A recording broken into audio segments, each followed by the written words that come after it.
E aí, tudo bem? Meus amigos do canal, tudo bem com você? Wellington Campos FC.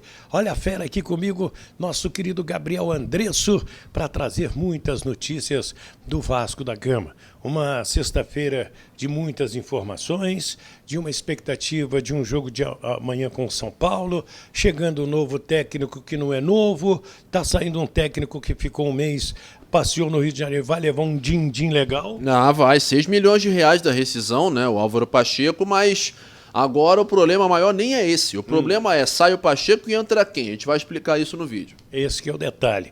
Vamos lá. São Paulo, adversário de amanhã. E a questão das torcidas organizadas pedindo para ninguém ir a São Januário. Tá? Então vamos. Vou trazer tudo isso a partir de agora aqui com o meu amigo Gabriel Andresso. Antes, aquele pedido tradicional para você se inscrever no nosso canal. Se ainda não é inscrito, Wellington Campos FC, está passando tudo aqui embaixo. Olha aqui, tá vermelhinho, é porque você não se inscreveu. Não paga nada. Para que você pede para inscrever? Para aumentar o número de inscritos, né? Para a gente aumentar. Ó, nós já passamos de 81.700 inscritos e eu preciso demais da sua força nesse momento. Então, se inscreve aí, dá o joinha, vai lá no sininho também, clica no sininho, né? Para ativar a notificação. Tendo o vídeo novo, você é notificado na hora e vê primeiro que todo mundo. Viu? Viu? Então, roda a vinheta.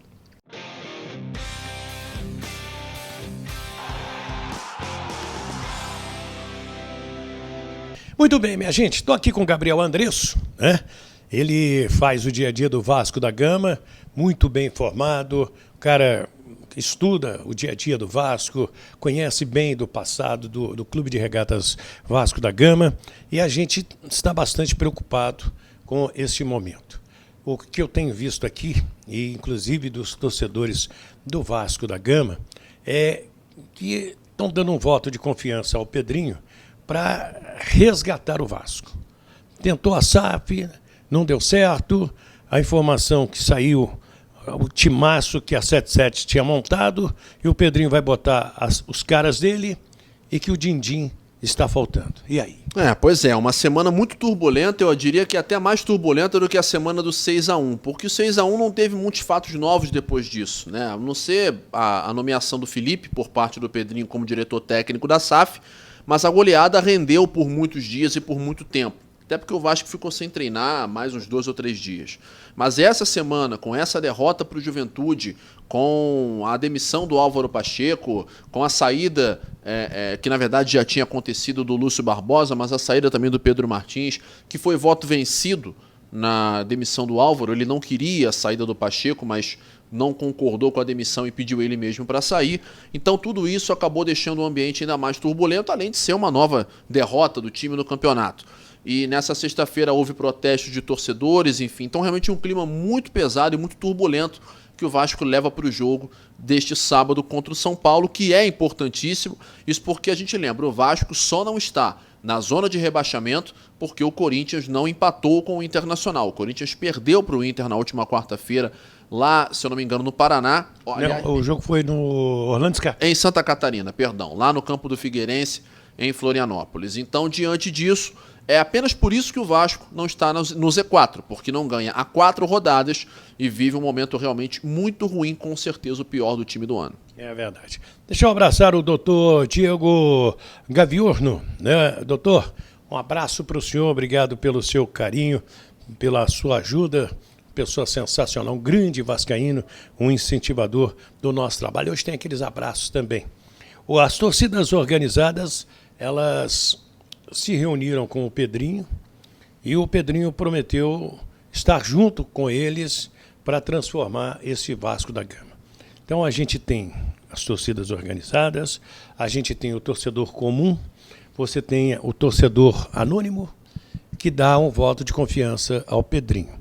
Tudo pelo passado dele como atleta, pela promessa de se entregar de corpo e alma e a sede do vascaíno de mudar essa tecla e botar o troço para subir. Pois é, o Pedrinho que hoje foi quem, na verdade, nessa sexta-feira, né, no momento em que nós produzimos esse conteúdo, ele foi o responsável por acalmar os ânimos dos torcedores que foram protestar na porta do hotel em que o Vasco está concentrado para o jogo deste sábado.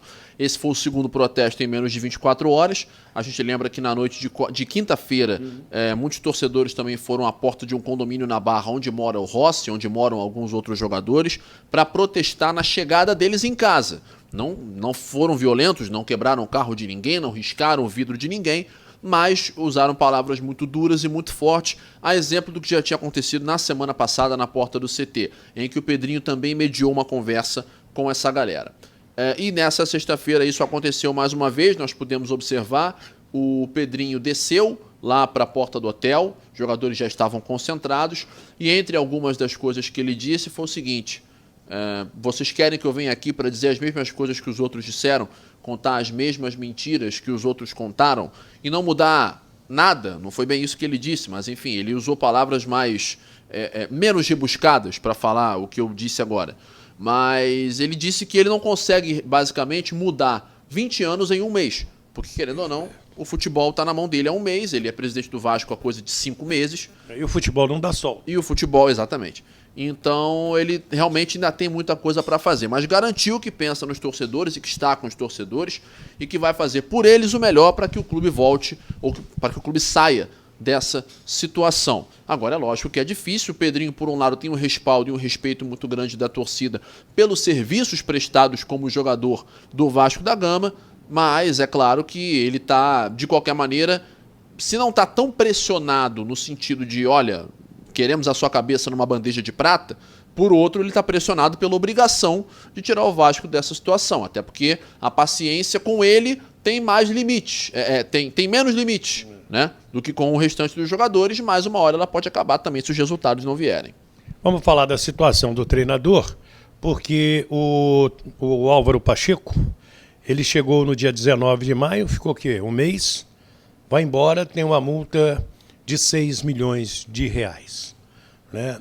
Então, esses treinadores que saem dos seus países para vir trabalhar no Brasil, eles botam uma multa justamente para se preservar. Então, fez a parte dele. O Wellington, mas ele não ganhou. Eu não vou botar a culpa nele, cara. Eu não posso culpar um técnico depois de 4 jogos, porque ele não teve tempo de trabalhar. Ele está conhecendo os caras agora. E o Ramon Dias está conversando para voltar. Mas por que o Ramon Dias? Primeiro porque seria, ao meu sentir, que era a sua opinião, Gabriel, mais fácil hoje você trazer o Ramon com todas as suas exigências, mas já conhecendo o grupo, e o Vasco deixando de pagar uma multa de 30 milhões de reais para o Ramon, e ter um técnico que o torcedor no ano passado foi junto com ele, não vai barrar, não vai barrar, não vai barrar. Pois é, e não barrou, de fato não barrou. E eu concordo contigo sim, Wellington, e já antecipo que essa também é a opinião da boa parte, na verdade, da diretoria e das pessoas que tomam as decisões. Vamos explicar por quê. Ramon Dias hoje, nesse momento, agora nessa sexta-feira à noite, dia 21 de junho de 2024, o Ramon Dias é o mais cotado para ser o técnico do Vasco. Não há outro nome tão bem cotado dentro do Vasco para ser o novo técnico. Aliás, teve gente me ligando hoje para falar: Luiz Felipe Scolari pode ser o técnico do Vasco. Aí falei com a Cais, o seu Wellington, ninguém ligou para a gente. Aí o Jairzinho, o filho do Jair, o Venturinha, saiu lá do Atlético Goianiense. Olha aí que está indo para o Vasco. Pelo que eu sei, o nome é do Ramon. Claro que muitas especulações vão existir, inclusive até pude apurar hoje com o empresário do Mano Menezes, né, o Guilherme Prado, falei com ele, liguei para ele me garantiu que não houve qualquer sondagem, ele apesar de estar aqui no Rio de Janeiro, porque a senhora dele vai disputar uma prova de Ironman nesse fim de semana, mas ele até disse, sou amigo do Pedrinho, converso com o Pedrinho, mas não fui chamado para conversar com ele sobre qualquer tipo de relação a ver com o Mano Menezes, e me negou que houvesse qualquer sondagem. E o que o Prado falou foi o seguinte: recebemos 6 propostas desde que o Mano saiu do Corinthians em fevereiro. Só vamos aceitar uma que seja de fato vantajosa. E com todo respeito, até o torcedor que está nos acompanhando, não acredito que o Mano Menezes considere vantajoso assumir o Vasco nesse momento. Então, diante disso, e isso ficou até implícito no que ele falou, nós podemos confirmar que o Ramon Menezes é o nome mais forte. Quer dizer que ele vai voltar? Não. Pode ser que haja algumas situações que no fim isso não aconteça. Ele está exigindo mandar, ele está exigindo escolher sua comissão técnica, ele está exigindo reforços, que acho que qualquer um que vier vai querer, porque está comprovado que o elenco, com todo respeito aos profissionais que estão, é um elenco limitado. Com certeza, mas o Coutinho, e até aproveitando para botar um outro assunto aqui também, o Coutinho, as conversas com o Vasco já avançaram, isso nós podemos dizer, e um ponto em particular fez toda a diferença, a exigência por reforços e por reforços específicos, Souza e Alex Teixeira. A diretoria, num primeiro momento, estava reticente sobre o Alex Teixeira, não queria muito que ele voltasse porque ele está sem jogar já tem mais de 6 meses, desde que deixou o Vasco no fim do ano passado. Existia uma resistência para que ele voltasse, mas agora já é visto com melhores olhos. Então o Coutinho já conseguiu dobrar a diretoria nesse sentido. Me parece que no caso do Ramon Dias a diretoria tem que ser dobrada de novo, mas é algo possível. Ele tem exigências, ele não quer qualquer tipo de influência política dentro do vestiário, ele não quer que isso aconteça. E não está errado. Exato. E até, a gente não pode confirmar aqui com essas palavras, mas ele fazendo esse tipo de exigência denota que isso possa vir a ter acontecido no período em que ele estava como técnico no começo do ano. Então, denota ou conota, não sei, mas para mim fica subentendido. Fica batom na cueca. Fica subentendido que isso deve ter acontecido antes. A gente não pode confirmar, mas ele não ia estar pedindo isso sem razão, à toa. E, obviamente, a busca por reforços. Então, tudo isso fechado, tudo isso acertado, o Ramon tem o desejo de voltar e, digo mais, jogadores e funcionários também são quase que unânimes em ver de maneira positiva o retorno do Ramon. E entre os jogadores, as lideranças do elenco, Verratti e Léo Jardim, entre outros jogadores mais experientes, são favoráveis, sondados que foram por membros da cúpula vascaína de futebol. Eles disseram, se quiserem voltar com o Ramon, nós compramos a ideia, nós compramos o barulho, como fizemos antes e fizemos ano passado. E entre os funcionários o Ramon é queridíssimo. E na verdade o próprio Ramon, dependendo dele, não teria saído, mas aí é aquele episódio que a gente já falava, de que disseram que ele pediu para sair, ele não pediu, e por aí vai. Então, isso tudo pode ser resolvido com um acordo. Agora, um pode coçar as costas do outro.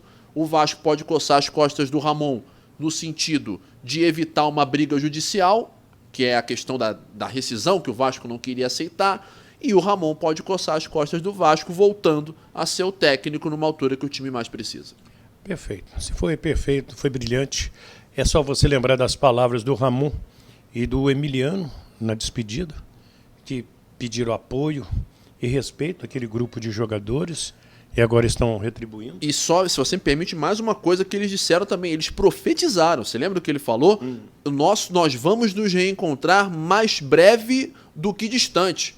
Esse reencontro vai acontecer em breve. O torcedor que não duvide que muito em breve iremos nos reencontrar. Isso está mais perto de acontecer.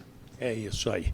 Gente, deixa eu falar aqui do São Paulo, que não vai ter o Alisson, que é um jogador importante no meio-campo, Jandré, Igor, Vinícius, Arboleda, Alan Franco e Wellington, Luiz Gustavo, Galopo ou Michel Araújo, Lucas, Luciano ou Wellington, Rato, Caleri e Rodrigo Nestor é o provável time do São Paulo. Rafael Paiva é o técnico do Vasco. Eu não vou nem arriscar qual é o time do Vasco, porque vamos esperar. Você quer arriscar? Dá para ter mais ou menos uma ideia em cima daquilo que o Paiva já vinha demonstrando no período em que ele ficou à frente entre a saída do Ramon e a chegada do Pacheco. O Verratti volta de suspensão, evidente, vai ser titular. Estão fora Vitor Luiz suspenso, assim como Galdames e Zé Gabriel. Então a gente pode projetar um time com Léo Jardim, Paulo Henrique, Maicon, Léo Pelé e Piton de volta. No meio-campo, Matheus Carvalho, Sforza, e acredito que ele vai colocar o João Pedro mais uma vez como titular. O João Pedro, apesar de não ter tido uma sequência até o fim dos jogos, particularmente me agradou. Já tinha elogiado ele no jogo contra o Grêmio, na estreia do Brasileirão, que ele entrou no final e foi bem. Vai ganhar mais oportunidade porque tem qualidade para isso, tem 19 anos. E o ataque, então, com Rossi, Verratti e Adson. Acredito até que o Ryan tem a possibilidade de entrar Ele gosta do jogando Ryan. no lugar do Rossi, porque deixou uma impressão melhor do que o Rossi no jogo passado. E o Ryan foi mais aproveitado pelo Paiva do que pelo Pacheco. Mas isso, evidentemente, a gente só vai saber na hora, mas não deve fugir muito desse time que eu falei aqui não, formação de 4-3-3. A gente lembra, Payet ainda fora por lesão e o Praxedes ainda se recuperando também. Gente, uma passada no Fluminense.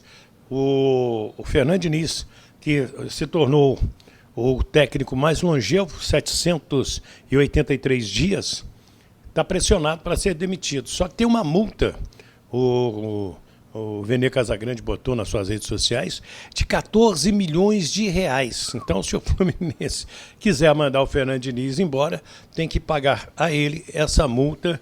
E vou te dizer que, ao meu sentir, a culpa não é do Diniz, mas sim do Diniz com o presidente, com os jogadores. Nessa aí você tem que fazer a fatia igualzinha para todo mundo.